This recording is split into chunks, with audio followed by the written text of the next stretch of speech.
आपके साथ समिया लियाकत। आप देख रहे हैं डॉन न्यूज़ पर माह सियाम के खुसूसी ट्रांसमिशन रौनक रमज़ान। आपका और हमारा साथ सिर्फ आज और कल तक ही रहेगा।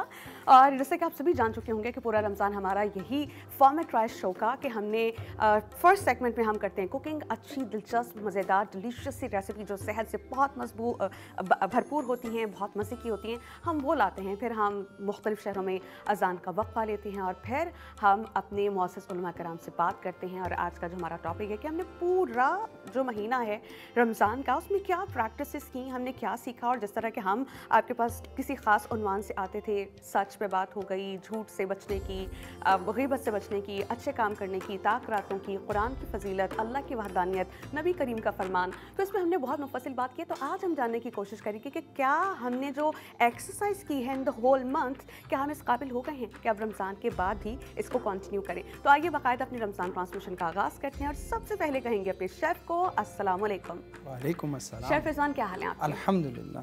तो आज हम जो बनाने जा रहे हैं और जिस मुल्क से हमने इस रेसिपी को चूज़ किया है वो जान सकेंगे आप segment Aftar around the world में।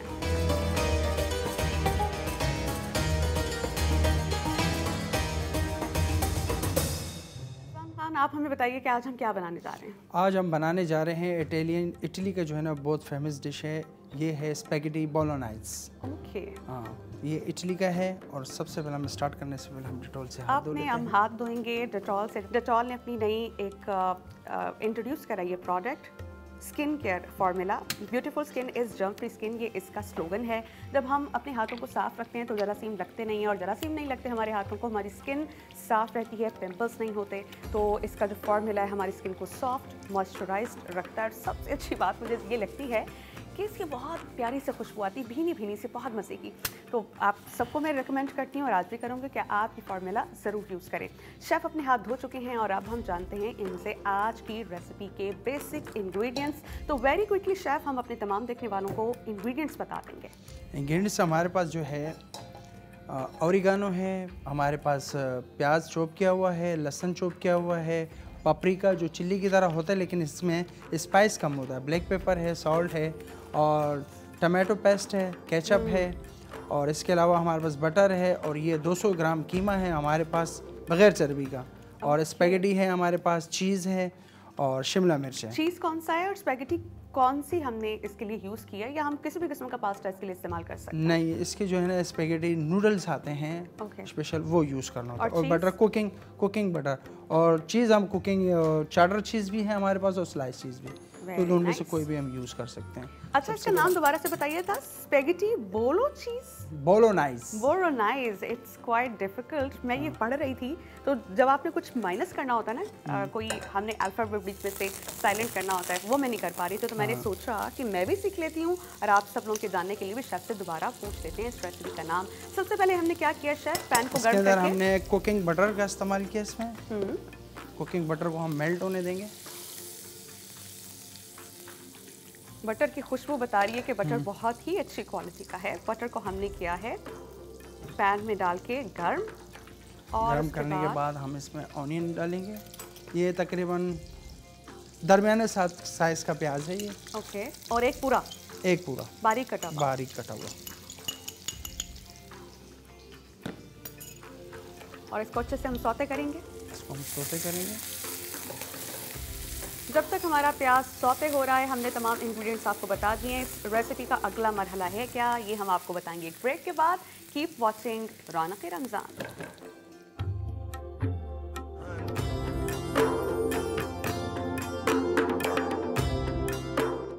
सब हम आप सबको और हम सब आपको वेलकम बैक कहेंगे। और हमारी जो रेसिपी थी कि सबसे पहले हमने अपने पैन को गर्म किया, उसके बाद हमने उसमें बटर ऐड किया, बटर को गर्म करने के बाद हमने अपने अनियंस को सौते किया था और वहीं पे हमने पॉज दे दिया था। अब हम चलते हैं शेफ के पास और उनसे पूछते हैं कि अब हम क्या करने जा रहे हैं, what is the next step. Onion को जो हमने सौते करने के बाद हमने इसमें गार्लिक चॉप डाल दिया था। ओके।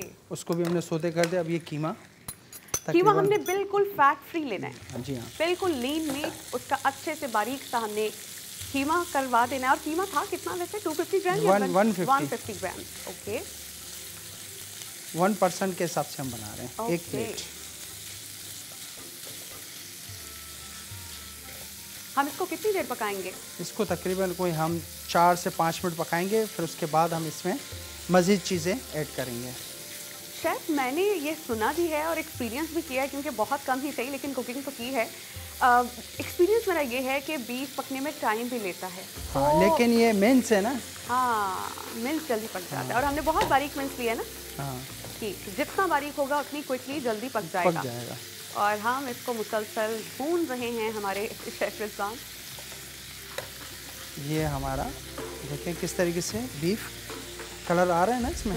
कलर आ रहा है और फ़ौरन चेंज भी हो गया है। हाँ। जब हमने इसको पोर किया था इसमें, उस वक्त बिल्कुल ब्लड रेड था, या जो असल मीट का कलर होता है, लेकिन जैसे ही आप उसको सौते करना आपने शुरू किया तो उसका कलर चेंज होना शुरू हो गया। तो जब कलर चेंज हो तो हम समझें कि कुकिंग अच्छी हो रही है, राइट? हाँ, अब जैसे इसका कलर चेंज हो रहा है तो हम इसमें मज़ीद चीज़ें डालने इस्तेमाल करेंगे। इसमें हम डालते हैं पपरिका पाउडर। ये पपरिका पाउडर होता है, ये चिल्ली की तरह होता है, लेकिन इससे स्पाइस कम होता है। अच्छा, कम होता है? मैं बिल्कुल समझती थी शायद ज़्यादा होता है। नहीं, स्पाइस कम होता है इसको। ये तकरीबन हमने 1 टीस्पून हमने ऐड किया इस पर। कलर इसका शार्प और वाइब्रेंट होता है as compare to the red chilli. और हमने इसमें इस्तेमाल करेंगे, ये है टमाटो पेस्ट। ओके। ये तकरीबन कोई 30-40 ग्राम है हमारा। और अगर हम खुद बनाएं ये टोमेटो पेस्ट तो 2 टमाटरों का होगा? 2 या 3 टमाटरों का होगा। ओके। और ये हम केचप, कितनी? ये तकरीबन कोई 1 टेबल स्पून। ओके। 2 टीस्पून या 1 टेबल स्पून। हाँ। और ये नमक, सॉल्ट टू टेस्ट। लेकिन शेफ मुझे बताइए कि 150 ग्राम्स मीट में हमें कैसे पता चलेगा कि अंदाजे से हम नमक डाल रहे हैं? आप बता सकते हैं कि हम 1 टीस्पून लेंगे? टीस्पून या टीस्पून से हम कम लेंगे। कम लेंगे, फाइन। क्योंकि एक कुकिंग का रूल जो मैंने बड़ों से सीखा है और बड़े इस ट्रेडिशनल, बल्कि सभी का ये होगा कि चीज़ कम हो तो आप उसको ऐड ज़रूर कर सकते हैं, लेकिन पके हुए खाने में से कोई चीज़ एक्सेसिव हो वो निकल नहीं सकता। तो हम नमक, क्योंकि बहुत एक बेसिक इंग्रेडिएंट होता है हमारा, तो नमक हम देखभाल के डालते हैं कि नमक हम थोड़ा डालें, कम लगे तो थोड़ा और ऐड कर लें।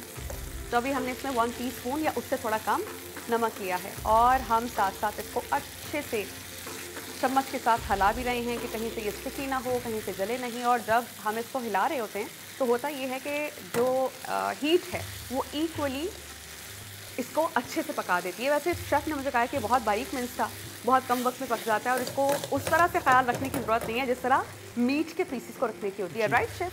ये देखें, ब्यूटीफुल। गलना स्टार्ट हो गया। हम इसमें ओरिगानो डाल देंगे। और ये कितना? ये ओरिगानो हमने टेस्ट के हिसाब से डालना है। ये है तकरीबन खुशबू के लिहाज से। ये देखें, हल्का सा इसमें खुशबू के लिए। टीस्पून भी कर सकते हैं और उससे कम भी कर सकते हैं। टीस्पून से कम भी कर सकते हैं।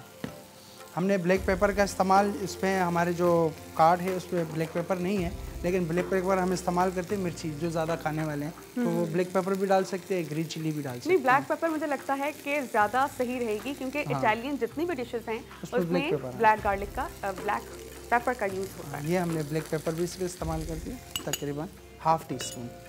सही। हम आज बनाने जा रहे हैं स्पैगेटी बोलोनीज। अगर आप इस शो का हिस्सा बनना चाहते हैं तो आप हमें कॉल कर सकते हैं 0800-144-555 पे। इसके अलावा कोई भी आपका इंग्रेडिएंट मिस हो जाए तो आप वो भी पूछ सकते हैं। और अब से कुछ देर में हमारी जो टीम है, जब ये रेसिपी अपने इख्तिताम के करीब होगी तो हम इन द एंड ये करते हैं कि हम अपना जो पूरा इसका रेसिपी इंग्रेडिएंट कार्ड होता है वो प्ले कर देते हैं कि अगर कुछ मिस हो चुका हो तो आप उसको नोट कर लें। इसके अलावा और भी बहुत से तरीके हैं हमारे तमाम सोशल नेटवर्क्स पर, जैसे कि यूट्यूब हो गया, हमारा फेसबुक हो गया, इंस्टाग्राम हो गया, आप वहाँ पर जाके इसको नोट भी कर सकते हैं। तो जी हमारी टीम ने सुन लिया और उन्होंने फ़ौरन से प्ले कर दिया कि समिया ने कहा है, तो फ़ौरन हमारे तमाम देखने वाले इसको नोट कर लें। बीफ मिन्स लेंगे हम 150 ग्राम, स्पैगेटी 200 ग्राम्स, अनियन हम लेंगे 30 ग्राम और शेफ़ ने कहा है स्मॉल साइज या normal size, garlic 1 tablespoon, oregano लेंगे 1 teaspoon, tomato paste 3 tablespoon, ये 3 टमाटर भी हो सकते हैं, tomato ketchup 3 tablespoon, butter 50 grams और इसके अलावा हम लेंगे salt to taste, paprika powder है 2 tablespoon, capsicum slice 20 grams, tomato slice 20 grams. इसके अलावा चीज़ स्लाइस जो हैं वो हमारे होंगे 20 ग्राम और ये चीज़ होगा चेडर चीज़। एक चीज़ जो इसमें मिस थी वो था ब्लैक पेपर। जिनको मिर्च पसंद है वो ब्लैक या ग्रीन पेपर इसमें according to your taste add कर सकते हैं। तो अब हम क्या करने जा रहे हैं शेफ़? अभी ये थोड़ा सा हम 5 मिनट के लिए हम और इसमें रखेंगे, फिर उसके बाद हम स्पैगेटी को नेक्स्ट वो करेंगे, स्पैगेटी हमने कितनी ली है और स्पैगेटी हमने बॉईल कर ली है। एज यू ऑल नो कि हमने गिवन टाइम में आपको तमाम रेसिपी दिखानी होती है, तो जो चीज़ें टाइम लेती हैं, मिसाल के तौर पर बॉइलिंग वो हम पहले से कर लेते हैं, कटिंग वो भी हम पहले से कर लेते हैं, तो वो हम कर चुके हैं। हमारी जो स्पैगेटी हैं वो बॉइल्ड हैं और रिमेनिंग हम जब उसको कुक करेंगे तो तब पक जाएंगी। Right chef? जी हाँ।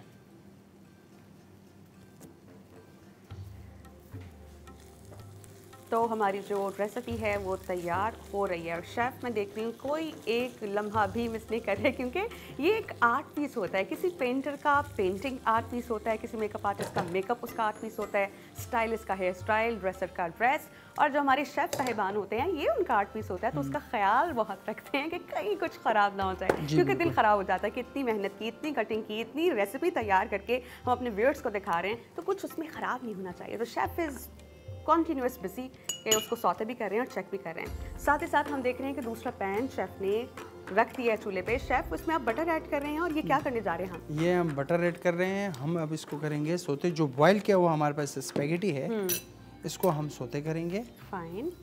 ये हमारा देखें जैसे बटर हमारा मेल्ट होता है।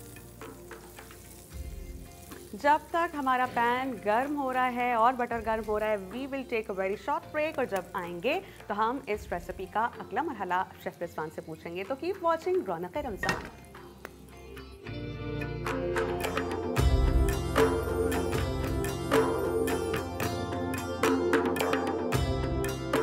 Welcome back. हम बना रहे हैं स्पैगेटी बोलोनीज या बोलोनाइज, इटालियन डिश है, और हमारे जो शेफ़ हैं ब्रेक पर जाने से पहले जो मिन्स था उसको अच्छे से बना भी चुके हैं। और ब्रेक पर जाने से पहले हमने किया था कि पैन को गर्म करके ऑयल गर्म किया था, उसमें अभी इन्होंने कुछ ऐड किया। लेट मी आस्क, क्या इसमें आपने ऐड किया है? इसमें हमने ऐड किया है शिमला मिर्च को हमने स्लाइस किए हुए हैं जूलियन स्टाइल में। ओके। और हम इसमें ऐड करेंगे है ये स्पैगेटी बोलोनाइज। ओके। सबसे पहले हम एक ग्लव्स पहन लो। बिल्कुल ज़रूर। हमने जैसा कि मैंने आपको ब्रेक पर जाने से पहले भी बताया था कि हमारी जो स्पैगेटीज थी वो ऑलरेडी बॉइल्ड थी। टाइम की किल्लत की वजह से, ये गिवन टाइम की वजह से हम बहुत सी चीज़ें जो टाइम लेती हैं उसको हम पहले कर लेते हैं। और ये जैसे हमने इसमें नमक ऐड कर दिया, थोड़ा सा, बिल्कुल। ब्लैक पेपर और ओरिगानो ये हमने ऐड कर दिया इसको।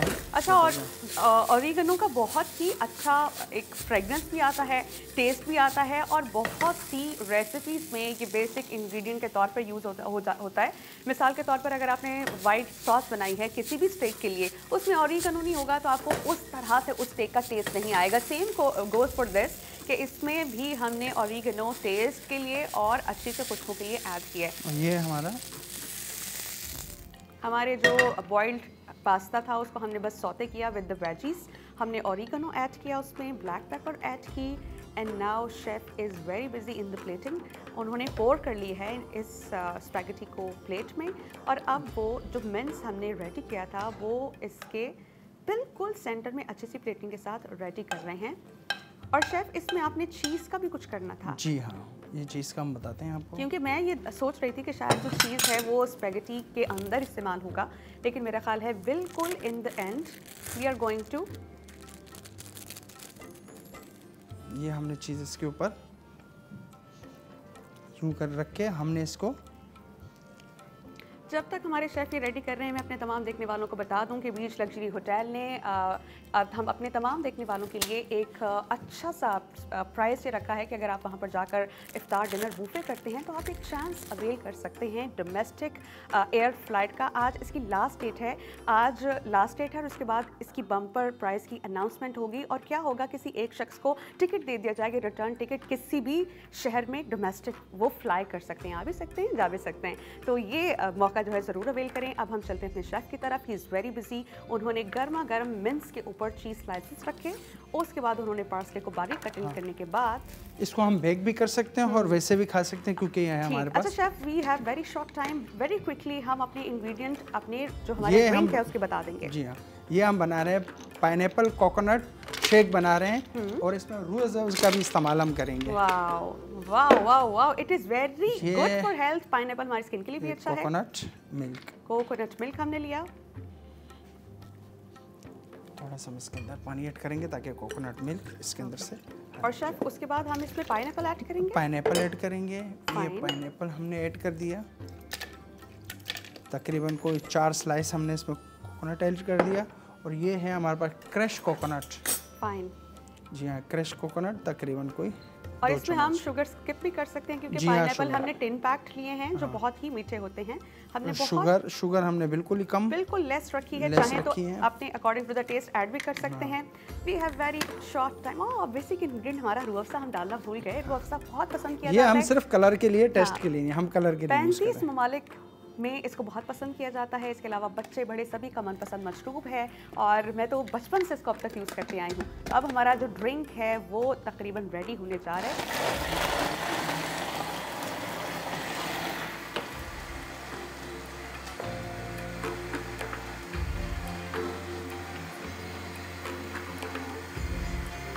और हमारा आज का जो ड्रिंक है वो भी रेडी हो चुका है। शेफ़ रिजवान खान को हम थैंक यू कहेंगे कि उन्होंने आज बहुत ही अच्छा ड्रिंक हमें बनाना सिखाया, साथ साथ अच्छी रेसिपी भी। तो शेफ़ रिजवान आपका बहुत शुक्रिया। We will take a very short break और उसके बाद अज़ान नश्र करने के बाद हम आपकी खिदमत में हाजिर होंगे और आज का इन्वान कि हमने रमज़ान से क्या सीखा इस पर बात करेंगे। तो कीप वॉचिंग रौनक़ रमज़ान।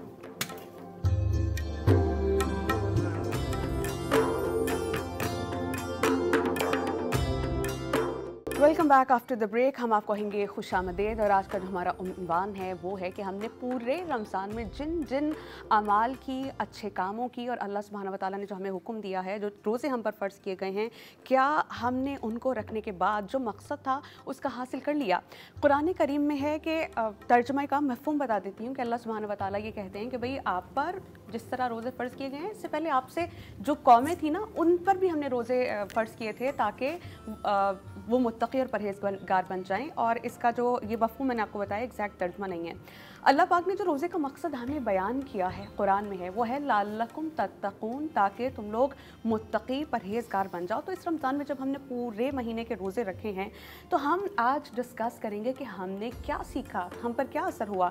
क्योंकि हमने भूख प्यास की शिद्दत बर्दाश्त की, मुशक्क़त की, फिर हमने रोज़े रखने के साथ साथ कुरान पढ़ा, सदका खैरात किया, अच्छे काम किए, कोशिश की कि मेरी ज़ात से मैं किसी को तकलीफ़ ना दूँ, किसी को कुछ बुरा ना कहूँ, झूठ ना बोलूँ, सच का साथ दूँ। तो अल्लाह सुब्हानहू व तआला के उनकी रज़ा में राज़ी रहने की मैंने कोशिश भी की और उनको राज़ी करने की कोशिश कैसे की कि मैंने रातों को जाग जाग के क़याम भी किया, इबादत की, अल्लाह के हजूर गिड़गिड़ा के दुआ भी मांगी। बड़ा प्यारा बिस्तर होता है जिसको आप छोड़ के अल्लाह के लिए क़याम करते हैं। ये सब कुछ करने के बावजूद भी क्या हम इस काबिल बन गए हैं? जो तकवा था वो क्या हमने हासिल कर दिया? अगले पूरे 11 महीने हम उनकी प्रैक्टिस करें, या फिर यही होगा कि भाई अब जो हमने कर लिया सो कर लिया, रमज़ान हमारा गुजर गया, फिर वैसे झूठ बोलेंगे, फिर वैसे लोगों को तंग करेंगे, फिर वैसे ग़ीबत देंगे। तो क्या हमने वो मकसद हासिल कर लिया? इस पर हम बात करेंगे आज अपने मौज़िज़ उलमा कराम मुफ्ती नूर रहमानी के साथ और डॉक्टर सरवत अस्करी साहबा के साथ। तो आप दोनों को सबसे पहले कहेंगे अस्सलाम वालेकुम। आपसे मौलाना साहब मैं सबसे पहले ये जानना चाहूँगी कि हम सारा महीना प्रैक्टिस करते हैं लेकिन इसके बावजूद अगर हम बुरे काम ना छोड़ें या अगर अच्छाई या नेक काम करें और नेक काम करने के साथ साथ बुरे काम भी करें, तो क्या हमने रमज़ान का जो मकसद था वो हासिल कर लिया? नहमदुहु व नसल्ली अला रसूलिहिल करीम, अम्मा बाद, फ़अऊज़ु बिल्लाहि मिनश शैतानिर रजीम, बिस्मिल्लाहिर रहमानिर रहीम। तमाम तारीफ़ें अल्लाह सुब्हानहू व तआला के लिए और दुरूद व सलाम अल्लाह के रसूल, हम सब के आका, हम सब के मौला, ताजदार मदीना, ताजदार ख़त्म नबूवत हुज़ूर मोहम्मद रसूलुल्लाह सल्लल्लाहु अलैहि वसल्लम। बहुत अच्छा सवाल। हमने इसका आसान अल्फाज में हम ये कह सकते हैं कि हमने रमज़ान से क्या सीखा। देखिए नाज़रीन, जहन में एक बात रखिएगा कि जिसका हम खैर कौन होते हैं ये कहने वाले कि ईमान की क्या कैफियत है, लेकिन अगर किसी शख्स में ईमान की बहुत कम तादाद भी है ना, जैसे हम कह सकते हैं बहुत थोड़ा सा ईमान भी है, लेकिन वो रोज़े की हालत में इस कैफियत में होता है कि उसको भूख लगी हो, वो घर में भी अकेला हो और घर में सामने उसके खाना पड़ा हो तो वो खाना को हाथ नहीं लगाता। वो कैफियत क्या होती है? कैफियत ये होती है कि मुझे अल्लाह देख रहा है। तो जो कैफियत रमज़ान की इन दिनों में होती है, अगर ये कैफियत साल के पूरे 12 महीनों में हो जाए तो हम अल्लाह के वली बन जाएं, हम अल्लाह के दोस्त बन जाएं। फिर दूसरी कैफियत क्या है नाज़रीन, कि हम कोशिश करते हैं झूठ से बचें रोज़े में, यार रोज़ा है, ग़ीबत नहीं यार रोज़ा है, यार वो गलत बात नहीं करो यार रोज़ा है, गालम गलोच नहीं करो, हाँ यार हम क्या अल्फाज क्या होते हैं, यार हमारा रोज़ा है, ये नहीं करो रोज़ा है। तो क्या सिर्फ साल के 1 महीने में ये झूठ बोलना मना है या ग़ीबत करना मना है? नहीं, साल के पूरे 12 महीने। ये जो हमें अल्लाह ने जो 1 महीना दिया, ये बेसिकली प्रैक्टिस के लिए दिया, ताकि हम प्रैक्टिस करें, हम झूठ से बचें, गीबत से बचें, हसद से बचें, अदावत से बचें, नफ़रत से बचें। और नाज़रीन, हम ये जो पानी है, ये पानी हलाल है ना, ये पानी हलाल है, मगर हम इसको इसलिए छोड़ देते हैं कि रोज़े में ये खाना मना है। तो जब हम हलाल चीज़ों से रोज़े की हालत में बचते हैं तो मैं पूरा साल हमें हराम से बचना हमारे लिए आसान है। भाई तफक्कुर ही कीजिए, दिल में एक बात ये इरादा ले आइए कि यार अल्लाह ने मुझसे मोहब्बत की, अल्लाह ने मुझ पर करम किया कि अल्लाह ने मुझे रमज़ान का महीना अता किया। उसका शुक्र है कि मैंने नमाज़ पढ़ी, उसका शुक्र है मैंने रोज़ा रखा, उसका शुक्र है कि मैंने तरावी पढ़ी, उसका शुक्र है मैंने नमाज़ तहज्जुद पढ़ी। और मैं ये आज ये नियत करता हूँ कि अल्लाह, ये जो तूने मुझ पर करम किया, तूने मुझ पर शुक्र की कैफियत की, अय अल्लाह ये मैं साल के 11 महीने भी तुझसे वादा करता हूँ कि मैं अपनी कैफियत को बदलूँगा और इस साल अपने अंदर के इंसान को ही बदल कर रहूँगा। नबी करीम सल्लल्लाहु अलैहि वसल्लम ने फरमाया कि कितने ही ऐसे रोज़ेदार हैं कि जिन्हें सिवाय भूख और प्यास के कुछ हासिल नहीं होगा, और कितने ही ऐसे क़यामुल लैल यानी रातों को क़याम करने वाले, जागने वाले हैं कि जिन्हें सिवाय रात में जागने के अलावा कुछ हासिल नहीं होगा।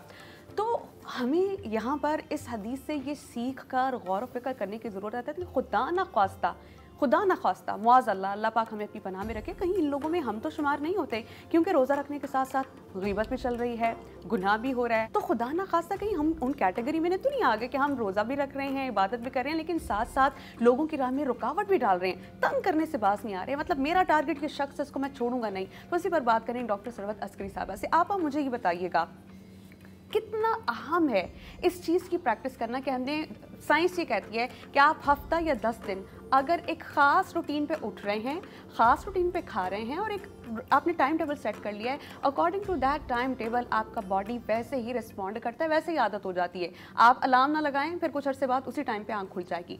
तो क्या ये 30 दिन है ना, इट इज़ एम्पल टाइम कि आप अपने आप को प्रैक्टिस में ला के एक्सरसाइज का हिस्सा बन के 11 माह वो सब करें। तो हमारे लिए इस चीज़ को मेंटेन रखना, संभाले रखना कितना इंपॉर्टेंट है? बिस्मिल्लाहिर्रहमानिर्रहीम, अस्सलाम वालेकुम। मैं आपको और आपकी पूरी टीम की खिदमत में माह रमज़ान मुबारक के आज के रोज़े की मुबारकबाद पेश करना चाहती हूँ, और इस दुआ के साथ कि परवरदिगार आलम हम सब के लिए इस माह रमज़ान मुबारक को रहमतों का, बरकतों का और मग़फ़िरतों का महीना करार देते हैं। आमीन सुम्मा आमीन या रब्बुल आलमीन।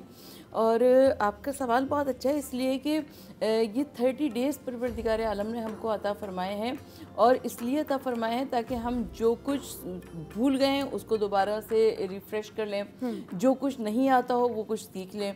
अब आपने जैसे फरमाया कि 30 दिनों में एक शेड्यूल हमारा बन जाता है, तो सबसे पहली बात तो ये कि हम में से कितने लोग उस शेड्यूल को बना हुआ बनने देते हैं। इसलिए कि आज 28वां रोज़ा है, कल 29वां रोज़ा होगा, और हम देखते हैं कि बहुत ज़्यादा मस्जिदों में रौनक है, लेकिन नमाज ईद तक तो मस्जिदों में बड़ी रौनक होती है। उसके बाद और ज़ोहर में आप उस पूरी मस्जिद के हालात देख लीजिएगा कि वो जहाँ पर 6-6, 8-8 सफ़ें होती थी, वहाँ पर मुश्किल से 1 या 2 सफ़ भी नहीं होगी। कभी तो ऐसा होता है कि आप मस्जिद के बाहर कतारें लगी होती हैं और फिर आप तरसते हैं, या खुदा ना करे कि हम लोग ये तरसें इस चीज़ को। मतलब एक नज़ारा होता है ना देखने का कि अगर मैं जा रही हूँ, मैंने देखा जुम्मा भरपूर मस्जिद, लेकिन मैं कहती हूँ कि वो चीज़ मुझे दोबारा देखने को नहीं मिल रही।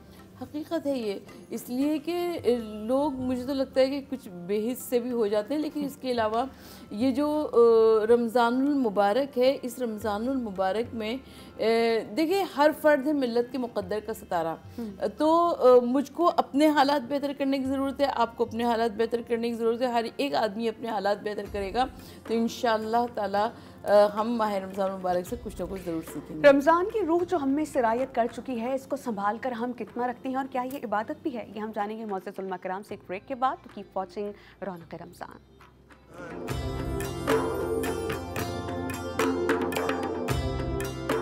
जी, तो आज हम बात कर रहे हैं कि रमज़ान ने हमें क्या सिखाया, या हमें क्या सिखाता है, और इसी प्रैक्टिस को आगे अपनी ज़िंदगी में अमली तौर पर लेकर चलना हमारे लिए कितना इम्पॉर्टेंट है। जब हम अल्लाह की हलाल करदा चीज़ जो कि खाना है, पानी है, चाय है, खुद पर मैं ये हराम कर लेता हूँ, रोक लेता हूँ खुद को, या रोक लेती हूँ कि भाई मैं अफ्तार तक ये चीज़ नहीं खाऊंगी, तो अल्लाह सुब्हाना व तआला ने जिन चीज़ों को मुसलसल हम पे हराम किया है, जैसे गुस्सा करना, किसी का माल खाना, किसी का माल जब्त करना, ग़ीबत करना, झूठ बोलना, तो हम अपनी नॉर्मल लाइफ में भी इसको किस हद तक प्रैक्टिस कर सकते हैं और प्रैक्टिस करना क्या इबादत के ज़ुमरे में आता है, ये हम जानेंगे अपने मौज़िज़ उलमा कराम से। मुफ्ती नूर रहमानी साहब और डॉक्टर सरवत अस्करी साहिबा हमारे साथ हैं।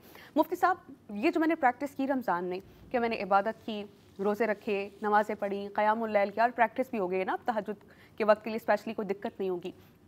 अब यही प्रैक्टिस ना सिर्फ अल्लाह की इबादत की बल्कि how to treat with others, लोगों का ख्याल किस तरह रखना है, अपनी ज़ात से नुकसान नहीं पहुंचाना, अगर मैं अगले 11 महीने भी इसी चीज़ को कंटिन्यू करती हूँ, क्या ये इबादत के ज़ुमरे में आएगा, इस चीज़ की मेंटेनेंस? बिस्मिल्लाहिर्रहमानिर्रहीम। देखिए, एक तो आप इबादत का मफ़हूम या नौजवानों के लिए इबादत की मीनिंग, व्हाट डज़ मीन इबादत, वर्शिप, हर वो काम जो आप अल्लाह की रज़ा के लिए या अल्लाह की रज़ा के लिए करते हैं, अल्लाह को राज़ी करने के लिए करते हैं, वो इबादत है। ये आप जहन में रखें। हर वो काम जिसको अल्लाह चाहता है, हर वो काम जो अल्लाह नहीं चाहता और आप वो करते हैं, जिसको रोका है। नाज़रीन तवज्जो रखिएगा, बिलखुसूस हमारी यूथ है, जिस काम से अल्लाह ने रोका है वो आप काम करेंगे तो वो गुनाह है। तो इट इज़ ये क्लियर हो गया कि जो काम करना है वो नेकी है और जिस काम से हमें रोका है वो है गुनाह। अब आप नेकियों की काम की प्रैक्टिस करते रहते हैं, उस काम को कंटिन्यूसली करते रहते हैं, कंटिन्यू रखते हैं, तो ये काम भी इबादत है। और आप इसमें अगर अल्लाह ताला आपको इस्तिकामत अता फरमाता है, बल्कि हमने सुना है अल्लाह के जो नेक बंदे औलिया कामिलीन फरमाते हैं, अल इस्तिकामा फ़हुवल करामा, करामत ही इस्तिकामत है, यानी कंटिन्यूसली कोई काम करना। तो आप अच्छा इसको किस तरह कर सकते हैं? इसको इस तरह कर सकते हैं, गैदरिंग नौजवानों और मेरी बहनों, मेरी बेटियों बहुत काउंट करती है। अगर आपकी गैदरिंग अच्छी होगी तो आप अच्छे होंगे। बिल्कुल। जैसे मिसाल के तौर पे हमारे लोग कहते हैं, अगर आप 10 दिन तक, 1 साल तक किसी बिजनेसमैन आइकॉन या कम्युनिटी के साथ रहें तो आपका दिमाग बिजनेस की तरफ चलना शुरू हो जाएगा। बिल्कुल ऐसा है। ऐसा ही ना? ऐसा ही। आप डॉक्टर्स के साथ बैठें तो आप बीमारियां तशखीस करना, डायग्नोस करना शुरू कर देंगे।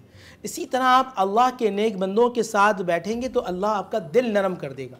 तवज्जो रखिएगा, जब दिल सख्त हो जाए ना तो आप बुराइयों गुनाहों की तरफ जाते हैं। बिल्कुल। जब दिल नरम हो जाए तो आप नेकी की तरफ जाते हैं, क्योंकि आपके दिल में जज्बा होता है, नमाज पढ़ने का जज्बा, नेक काम करने का जज्बा। मिसाल के तौर पे आप जा रहे हैं, किसी ने आपसे रास्ता पूछा, अगर दिल नरम है तो आप बता देंगे जी ये फ़लाँ रास्ता है, और दिल नरम है आप बोलेंगे मुझे नहीं पता। आपको मालूम होगा लेकिन आप नहीं करेंगे। तो जहन में रखिएगा कि दिल की नरमी ये इन प्रैक्टिस में से एक बड़ी प्रैक्टिस है। तो अल्लाह ताला मुझे और आपको दिल नरम करने की तौफीक अता फरमाए और हमें ये जो प्रैक्टिस है इसको कंटिन्यू करने की तौफीक अता फरमाए। दिल की नरमी कैसे मुमकिन हो सकेगी, मैं इस पर भी आपसे बात करूंगी, लेकिन अभी आपा से बात करेंगे। आपा, मुझे ये बताइएगा कि हम अपनी रोज़मर्रा ज़िंदगी में अपने लोगों के साथ अच्छा सलूक अगर रमज़ान में कर रहे हैं, बाद में अगर नहीं करते, तो क्या जो हमने इबादत की, जो अच्छा सलूक किया रमज़ान ही में किया, क्या अल्लाह पाक इसका सवाब देंगे या अल्लाह पाक समझेंगे कि एक दिखावा है?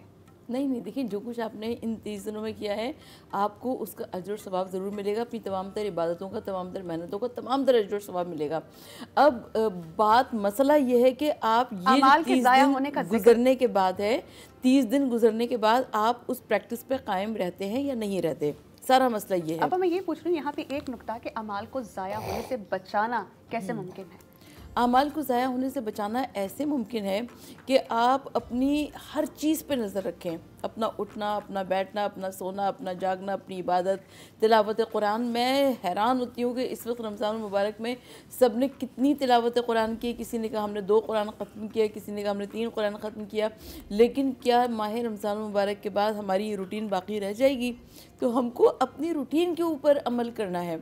और मैं बहुत अफसोस के साथ अर्ज़ कर रही हूँ, इसलिए कि हम बहुत सारे लोग तो ईद के ही दिन से पलट जाते हैं। बिल्कुल, सारा दिन सोते रहें, सारा दिन सोते रहते हैं, नमाज़ें क़ज़ा होती रहती हैं। और अभी इस वक्त भी हम देखते हैं कि लोग बाज़ारों में फिर रहे हैं, नमाज़ें क़ज़ा हो रही हैं। पर आज जबकि इबादत की रात है, आज क़यामुल लैल हमने करना है, आज ताक रात है। आप हम इस पर मज़ीद बात करेंगे। हमें कहा जा रहा है we have to take a very quick short break और फिर इसके बाद वापस आएंगे और आपस से इसी बात का सिलसिला यहीं से जोड़ेंगे। तो कीप वॉचिंग रौनक रमज़ान।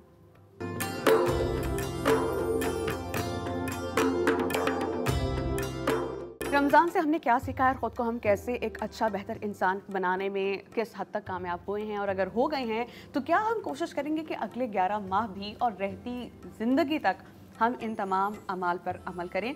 हज़रत जिब्राईल अलैहिस्सलाम ने बद्दुआ करते हुए कहा कि जिसने रमज़ान का महीना पाया उसकी मग़फ़िरत ना हुई, जिसकी वजह से वो जहन्नुम में गया, तो अल्लाह ऐसे इंसान को हलाक को बर्बाद कर दी। ये उनकी बद्दुआ थी जिस पर नबी करीम सल्लल्लाहु अलैहि वसल्लम ने आमीन कहा। तो खुदा न खास्ता ऐसे कौन से लोग हैं जिनकी दुआएं कबूल नहीं हुई, जिन्होंने ख़ुद को इस रमज़ान के बाबरकत महीने में भी जहन्नुम से आज़ादी हासिल नहीं करी। हम जानेंगे अपने मुअज़्ज़िज़ उलमा कराम से। मुफ्ती नूर रहमानी साहब हमारे साथ हैं। मुफ्ती साहब, ये किन लोगों का जिक्र हो रहा है जिस दिल के लिए बद्दुआ की थी हज़रत जिब्राईल अलैहिस्सलाम ने? बिस्मिल्लाहिर्रहमानिर्रहीम। देखिए, सबसे पहली बात हुई, कितनी ख़तरनाक और सख्त बात है कि उन लोगों के लिए जिब्राईल अमी जैसा फ़रिश्ता, मुअज़्ज़िज़ फ़रिश्ता, जो सरदार फ़रिश्ता, वो बद्दुआ करे और तमाम अम्बिया के सरदार हुज़ूर मोहम्मद रसूलुल्लाह उस पर आमीन कहें। कितनी ख़तरनाक बात। एक तो वो कि जिन्होंने अपने वालिदैन का बुढ़ापा पाया, उनकी खिदमत ना की।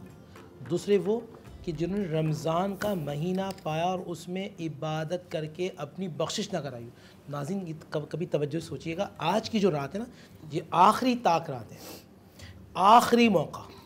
और कल अगर मिसाल के तौर पे कल ईद हो जाती है, सॉरी चांद रात हो जाती है, कल चांद रात अगर हो जाती है, तो आज की रात और कल की रात, ये आपके पास मल्टीपल रातें आ गई। आज की रात वो रात है कि अगर आपने अपने रब को मना लिया तो आपके तमाम गुनाह मुआफ़ हो जाएंगे। और अगर आपने आज या कल, अगर कल चांद रात हुई तो वो लैलतुल जायज़ा होगी। आज और कल की रात में आपने अपनी बख्शिश मग़फ़िरत नहीं करवाई तो अल्लाह की नबी की हदीस के मुताबिक आप बर्बाद हो गए, आप खसारे में हो गए, क्योंकि हदीस के अल्फाज हैं। तो अल्लाह ताला मुझे और आपको महफूज रखे। क़ज़ाए उमरी आज की रात में अदा करते रहें, इस्तिग़फ़ार करते रहें, लाहौल पढ़ते रहें। अभी मैंने एक बात कही थी ना, अपने दिल को नरम कीजिए। तो दिल इस तरह नरम होता है कि आप नेक लोगों की सोहबत में बैठना शुरू कर दें। कुरान का हुक्म है, वस्बिर नफ्सा का मअल्लज़ीना यदऊन रब्बहुम। इसका मतलब ये है कि अपनी जानों को नेक लोगों के साथ रोक कर रखो। फिर एक हदीस अल्लाह के नबी ने फरमाया कि अलमरउ अला दीनी खलीलिही, आदमी अपने दोस्त के दीन पे होता है। फल यंजुर अहदुकुम, तुम ये देखो, मैं युखालिल, तुम्हारा दोस्त कौन है। तो मेरा अगर अच्छा दोस्त है तो जैसे बच्चे गली में खेल रहे थे, मैं एक मरतबा जा रहा नमाज़ पढ़ने, बहन एक मिनट आपको लूँगा मैं देखा छोटे बच्चे खेल रहे हैं, आप जो हमारे नाज़रीन भी, छोटा बच्चा और एक बच्चे का हाथ पकड़ता हुआ, मैं मस्जिद, वही गली यानी मस्जिद में वो गली है, बच्चे खेल रहे थे, अज़ान हुई, अब एक बच्चा दूसरे बच्चे का हाथ पकड़ते हुए लेके जा रहा है, यार हमने क्रिकेट खेलना, आओ चल के नमाज़ भी पढ़ते हैं। तो मैंने देखा कि यार अगर बच्चा दोस्त अच्छा है तो वो दोस्ती में आगे तक ले जाता। और एक और ख़तरनाक बात कहूँ, मेरे वालिद साहब कहते थे, शैतान से ज़्यादा ख़तरनाक दुश्मन दोस्त होता है, दुश्मन बुरा दोस्त। मैंने पूछा अबू वो कैसे? कहा शैतान आता है, आपको वसवसा देता है, चला गया। अब बदकार और गुनाहगार दोस्त आपका हाथ पकड़ अपनी दोस्ती की लालच रखते हुए आपसे गुनाह का काम करवा लेगा। अच्छे दोस्त से और बुरे दोस्तों में आप तमीज़ करें ताकि ये जो प्रैक्टिस है आपकी चलती रहे। आपा, मैं आप ही से जानना चाहूँगी, जैसा कि मुफ्ती साहब ने कहा कि दिल की नरमी बहुत इंपॉर्टेंट है, हम दिल की नरमी के लिए या अल्लाह सुब्हानहू व तआला के करीब रहने के लिए, मिसाल के तौर पर अगर कोई शख्स ज़्यादा गुस्सा करता है, ज़ुबान का तल्ख़ है, तुरुश है, बहुत कंट्रोल के बाद भी उसके मुंह से ऐसे अल्फाज की अदायगी हो जाती है, तो हमें खुद पे काबू भी रखना है, लेकिन इसके साथ साथ क्या हम कोई ज़िक्र अस्कार कर सकते हैं कि हमारी ज़ुबान से, हमारे अमाल से किसी को नुकसान ना पहुँचे, हम अल्लाह ही की खिदमत में या अल्लाह ही के कामों में मसरूफ़ रहें। देखिए, आप अपनी ज़बान को मसरूफ़ रखें अगर ज़िक्र अस्कार में, तो यकीनन उस ज़बान से कोई बुरा काम सरजद नहीं होगा। और तमाम तर बुराइयों की जो की है, कुंजी है, वो ज़बान कहलाती है। अच्छा, अब ज़बान पे अगर आप दुरूद शरीफ पढ़ते रहते हैं, अगर आप कोई भी ज़िक्र यूनुस किया करते रहते हैं, ज़िक्र कुरानी करते रहते हैं, तो आपकी ज़बान मसरूफ़ रहती है। और जब ज़बान मसरूफ़ रहती है तो यकीनन आप तमाम तर गुनाहों से बच जाते हैं, वो तमाम तर गुनाह जो कि हमारे इर्द गिर्द पाए जाते हैं। और माह रमज़ान मुबारक के बाद हम देखते हैं कि लोग किस कदर दुनिया के अंदर इन्वॉल्व हो जाते हैं, और जब दुनिया के अंदर इन्वॉल्व हो जाते हैं तो दुनिया उनको अपनी जानिब अट्रैक्ट करती है, दुनिया अपनी जानिब खींचती है।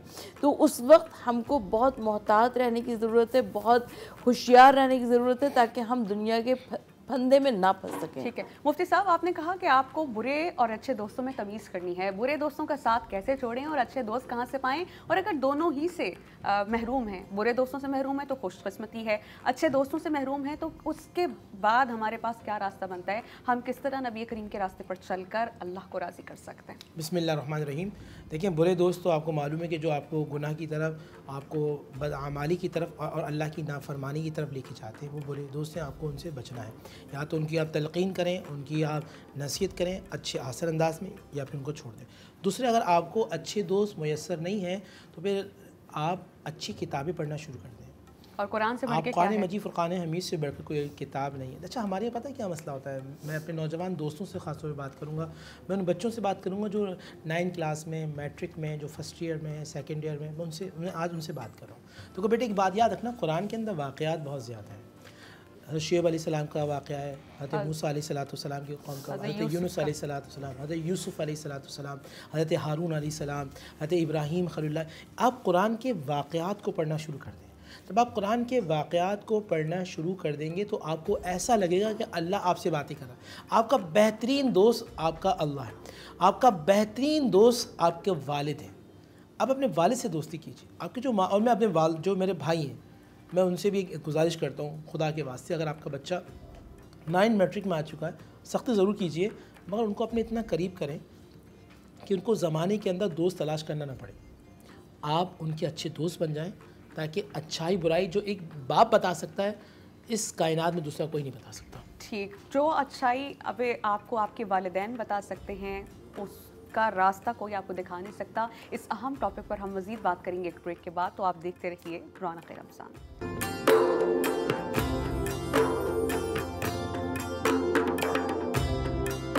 रमज़ान हमें क्या सिखाता है, ये आज का हमारा डिस्कशन का टॉपिक है, और इस पर हम बहुत से अहम पॉइंट्स जानने की कोशिश कर रहे हैं, और हम खुद भी कोशिश करेंगे, आप पर भी जोर दे रहे हैं कि वो तमाम प्रैक्टिसेस जो पूरा रमज़ान की हैं बिल्कुल हमने नहीं छोड़नी। मुफ्ती साहब, मैं आपसे जानना चाहूँगी कि हमारी जो इर्द गिर्द हमारे माशरे में छोटी बुराइयाँ हैं जो हमें बिल्कुल लगती नहीं कि वो बुराई है, हम मिसाल के तौर पर छोटी छोटी बात पे कह देते हैं, मैं फ़लाँ जगह पे हूँ, बस आ रहा हूँ, पहुँच रही हूँ, या मैंने जो काम नहीं किया मेरी बहन फ़ोन पे पूछ रही होंगी, तो मैं उसकी दिल की तसल्ली के लिए कि यार वो नाराज़ ना हो जाए, अच्छा नीयत मेरी ये है कि वो नाराज़ ना हो जाए, तो मैं फ़ोन पे कह दूँगी जी जी आपका काम हो गया, लेकिन इन एक्चुअल काम हुआ नहीं। तो मुझे बताइएगा, झूठ को अपनी ज़िंदगी से हम कैसे निकालें, और झूठ की नहूसत कितनी है हमारी ज़िंदगी में? बिस्मिल्लाहिर्रहमानिर्रहीम। देखिए, हदीस रसूल अल्लाह के नबी सल्लल्लाहु अलैहि वसल्लम ने फरमाया कि झूठ की नहूसत ये कि उसकी मुंह की बदबू से फ़रिश्ता 1 मील दूर हो जाता। अब मैं नाज़रीन से भी सवाल करूँगा, आप सब हमसे कहते हैं कि घर में बेबरकती बहुत है, घर में तंगदस्ती बहुत है, घर में आपस में मोहब्बतें नहीं हैं, मियाँ बीवी आपस में मोहब्बत नहीं करते, जिस तरह आपने बात की, नाइत्तफ़ाक़ी बहुत है। इसकी वजह क्या है? अब सुनिएगा नाज़रीन तवज्जो से, मैं आपसे सवाल करता हूँ, और यहाँ लोगों से भी, रिज़्क़ भेजता अल्लाह है, तो देता अल्लाह है, किसके ज़रिए? फ़रिश्तों के ज़रिए। मोहब्बत मियाँ बीवी की भेजता अल्लाह है, किसके ज़रिए? फ़रिश्तों के ज़रिए। छोटे बड़े का अदब भेजता अल्लाह है, किसके ज़रिए? फ़रिश्तों के ज़रिए। घर में बरकत आती किसके ज़रिए? उन्हीं के ज़रिए, फ़रिश्तों के ज़रिए। रहमत किसके ज़रिए आती है? फ़रिश्तों के ज़रिए। तो फ़रिश्तों को हम खुद झूठ बोल के 1 मील दूर कर देते हैं, तो वो हम तक चीज़ ही नहीं लाएंगे अल्लाह पाक की जो भेजी हुई तो रहमत। फिर हम कैसे कह सकते हैं कि घर में बेबरकती बहुत है, नाइत्तफ़ाक़ी? दरअसल नाइत्तफ़ाक़ी होती है, नाइत्तफ़ाक़ी को हम लाते हैं, बेबरकती होती नहीं, बेबरकती को हम लाते हैं। तो हमें झूठ को छोड़ना है, हमें बचना है, और देखिए याद रखिएगा, जो सच बोलता है वो सच बोलते बोलते जन्नत के भी करीब हो जाता है, लोगों के भी करीब हो जाता है, और अल्लाह के भी करीब हो जाता है। दिल की तमानियत होती है। अच्छा, एक चीज़ और मैंने बहुत मुश्किल थी लेकिन सीखी है, it is my practice and I would suggest, आप करेंगे ना, आपका दिल का सुकून जो है वो बरकरार रहेगा। मिसाल के तौर पर, अगर मैं किसी दफ्तर में काम करती हूँ और वहाँ पर 30 दिन के मुझे मेरी सैलरी मिल जाती है, अगर, ये मैं आपको बता रही हूँ क्योंकि मुझे ये पता चला है, अगर मैंने झूठ बोल के छुट्टी ली, मेरी तबीयत ख़राब है, छुट्टी दे दे, तो वो जो 1 दिन की कमाई है वो मेरे लिए हराम है, गुनाह है। तो बेहतर है आप अपने बॉस के पास जाएं। मैं ऐसा करती हूँ, बॉस आज खाना है, फ़लाँ के साथ जाना है, आज ये काम है, छुट्टी दे दें। यकीन कीजिए, जब आप सच बोलेंगे, इस नीयत के साथ जाएंगे, आपका काम भी हो जाएगा। आप अभी हैव वेरी शॉर्ट टाइम, तो आज हमने रमज़ान से ओवरऑल क्या सीखा? मेरा मैसेज तो चला गया, आप भी अपने मैसेज दे दें। देखिए, हमने रमज़ान से ओवरऑल 30 डेज़ तक हमने बहुत कुछ सीखा है, और जब बहुत कुछ सीखा है तो इंशाल्लाह ताला उसको अमली तौर पर अपनी ज़िंदगी में शामिल हाल भी करेंगे। ठीक, तो आपा ये कह रही हैं कि जो कुछ हमने सीखा है वो हमें अपनी बाकी ज़िंदगी में भी शामिल हाल करने की ज़रूरत है, तो अल्लाह सुब्हानहू व तआला अपनी ख़ास रहमत करेंगे, ख़ास बरकत करेंगे। तो हमारे देखने वालों से हम कहेंगे अल्लाह हाफ़िज़, क्योंकि आज की हमारी रमज़ान ट्रांसमिशन का वक्त ख़त्म हो जाता है। इंशाल्लाह कल आपकी खिदमत में हाजिर होंगे। अच्छा, एक बात और कि आज ताक़रात है, भूलिएगा नहीं, इबादत ज़रूर कीजिएगा। मुझे, हमारे मुअज़्ज़िज़ उलमा कराम मुफ्ती नूर रहमानी साहब को, डॉक्टर सरवत अस्करी को और हमारी टीम, देखिए पीछे पैनल प्रोड्यूसर होता है जो मुझे इंस्ट्रक्शन देता है, हम काम करते हैं, एक रिसर्च वर्क होता है, हमारे कैमरामैन होते हैं, मुझे, आपा को, मुफ्ती साहब को आपको दिखाते हैं, लाइट, कैमरामैन, इनकी बहुत मेहनत होती है। तो हमारे साथ साथ इन सबको जो चेहरे स्क्रीन पर नहीं आते उनको दुआ में खुसूसी तौर पर याद रखिएगा। कल हम हाजिर होंगे अपने एक टॉपिक के साथ, दैट इज़ लैलतुल जायज़ा। जायज़े की रात है, क्या कुछ इसमें होगा, हम इस पर कल बात करेंगे। आज हमें इजाज़त दीजिए, अल्लाह ने के बाद।